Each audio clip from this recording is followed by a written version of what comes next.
Hi friends, welcome to शक्ति academy. यहाँ पे हम लोग सिर्फ इंजीनियरिंग के बारे में बात करते हैं। इंजीनियरिंग सब्जेक्ट्स, उसका कंटेंट, उसका टेक्निक क्या होना चाहिए, उसके लिए राइट चैनल है ओनली शक्ति एकेडमी।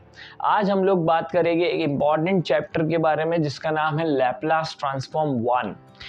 स्टूडेंट्स को मैं बता दूं, Laplace transform 1 is like a derivative जो करना थोड़ा सा इजी होता है, लेकिन Laplace transform 2 is like a integration जिसको करना थोड़ा सा डिफिकल्ट होता है। पहले कुछ कॉन्सेप्ट बता देता हूँ, लैपलास ट्रांसफॉर्म होता क्या है।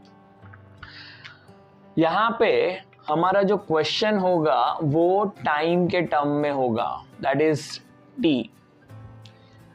कुछ ट्रांसफॉर्म हम यूज करते हैं और एक ट्रांसफॉर्म है लैपलास ट्रांसफॉर्म, और मेरा आंसर आएगा कॉम्प्लेक्स फ्रीक्वेंसी के टर्म में, और उसको हम लोग डिनोट करते हैं एस। अब बहुत लोगों लगते हैं क्या सर ये सब मत बताओ, डायरेक्ट चालू करो। ठीक है, चालू करता हूँ। टाइम और एस ये दोनों अलग अलग है, ऐसा सोच लो नॉर्थ साउथ पोल है। तो एक ही क्वेश्चन में लेफ्ट साइड पे अगर टाइम है तो वहां पे एस नहीं आ सकता, और अगर एस है तो टी नहीं आ सकता है। ठीक है, क्वेश्चन मेरा हमेशा टी के टर्म में होगा और आंसर हमेशा एस के टर्म में होगा। तो सबसे पहला और most important part is a definition of Laplace transform.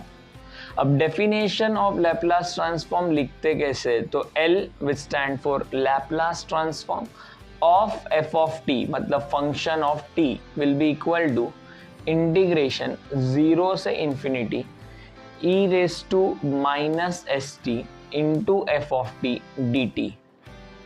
This is the definition of Laplace transform. तो आपका बेसिकली आइडिया ऐसा होगा कि इंटीग्रेशन करना है फ्रॉम 0 से इंफिनिटी। इसमें e raise to minus infinity, क्योंकि जब लिमिट सब्सटीट्यूट करेंगे तो ऐसा टर्म आएगा, तो इसका आंसर होता है 0, and e raise to infinity का आंसर होता है इंफिनिटी, जो कि नहीं आने वाला है। अब ये डेफिनेशन पे बेस्ड जो क्वेश्चंस होते हैं, पहले मैं उससे डील करता हूँ। तो बहुत ही सिंपल होता है। फॉर एग्जाम्पल, क्वेश्चन हम लोग को दिया है f of t is equal to t, let's say t square and 0, और लिमिट हम लोग को कुछ ऐसा बना के दिया हुआ है। ये क्वेश्चन है एंड बोला है find Laplace transform of F of T. अब आइडिया समझते हैं।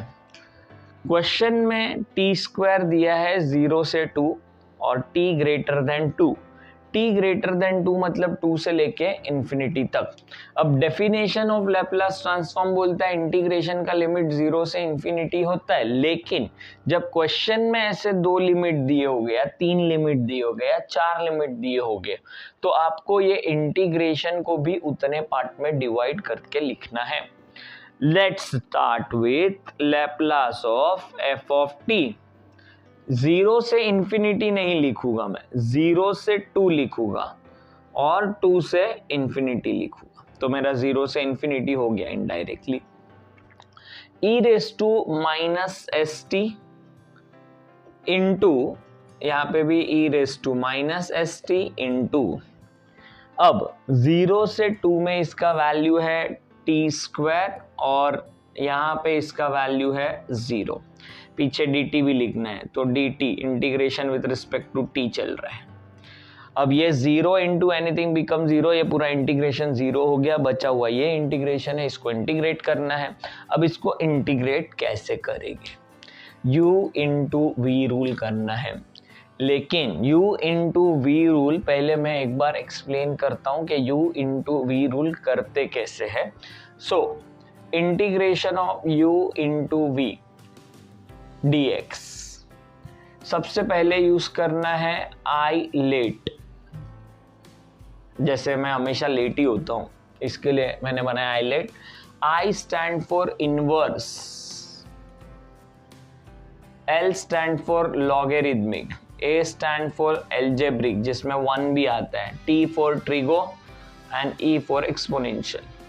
दिस इज माई प्रायोरिटी, ऊपर से नीचे हाईएस्ट प्रायोरिटी, फिर low low low lowest priority. U और V डिसाइड करना पड़ता है, जैसे इधर t स्क्वायर है that stand for algebraic and e raise to वाला टर्म है वो एक्सपोनेंशियल, ऊपर से नीचे पहले एल्जेब्रिक आएगा फिर एक्सपोनेंशियल आएगा, तो ये U बनेगा ये V बनेगा। तो एक काम करते हैं, इसको उल्टा लिखता हूं, t square e raise to minus S t D t. अब u इंटू वी रूल करना कैसे, u as it is, v का इंटीग्रेशन करना है v1 इंटीग्रेशन, बस अब क्वेश्चन भूल जाओ। u का डेरिवेटिव और v1 का इंटीग्रेशन करना है, फिर इसका डेरिवेटिव इसका इंटीग्रेशन करना है एंड सो ऑन, जब तक डेरिवेटिव टर्म जीरो नहीं हो जाता है। और पहला टर्म प्लस, दूसरा माइनस, फिर प्लस, दूसरा माइनस एंड सो ऑन।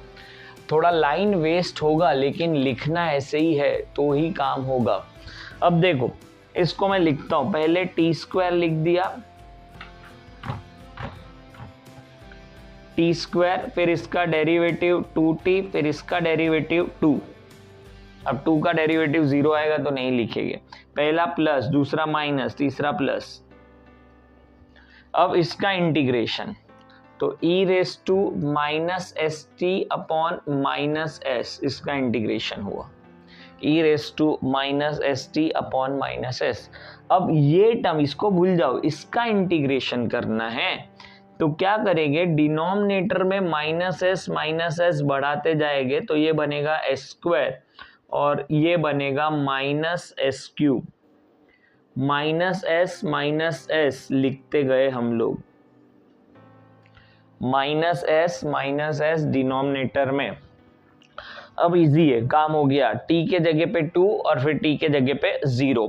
तो जब t के जगह पे 2 लिखेंगे तो 2 स्क्वायर 4, या तो पहले मैं हॉरिजॉन्टली लिखता हूं इसको, minus t square e raise to minus S t upon s, फिर minus 2t e raise to minus S t upon s square, फिर plus minus minus 2 e raise to minus S t upon s cube, 0 से 2, upper limit minus lower limit. Now पहले t के जगह पे 2 लिखना है अपने को, this is upper limit minus lower limit. t के जगह पे 2 तो minus 4 e raise to minus 2s upon s, minus 2 2 again 4 e raise to minus 2s upon s square, minus 2 e raise to minus s 2s upon s cube, ये upper limit. Lower limit जब 0 डालेंगे तो t के जगह पे 0, ये 0 हो गया, ये भी 0 हो गया, बचा सिर्फ ये टर्म। तो पहले दो term 0, minus 2 anything raise to 0 is 1 upon s cube, this minus minus become plus, that's it. और ये अपना आंसर आ गया इसके टर्म में, minus 4 e raise to minus 2s upon s, minus 4 e raise to minus 2s upon s square, minus 2 e raise to minus 2s upon s cube, plus 2 by s cube, that's it. तो answer S में आ गया, question T में था। Integration आपका basic clear होना चाहिए, यहाँ पे साइन कॉस भी हो सकता है, कोई भी टर्म हो सकता है, बट मेथड यही रहने वाला है। बट पूरे चैप्टर में ये ऐसा जो हमने आज किया है वैसे क्वेश्चन नहीं आने वाले हैं। इसके कुछ क्वेश्चंस जो प्रॉपर्टी और फॉर्मूलाज पे बेस्ड है, तो नेक्स्ट वीडियो में हम लोग इसके बेसिक फॉर्मूला सीखेंगे। For that stay tuned.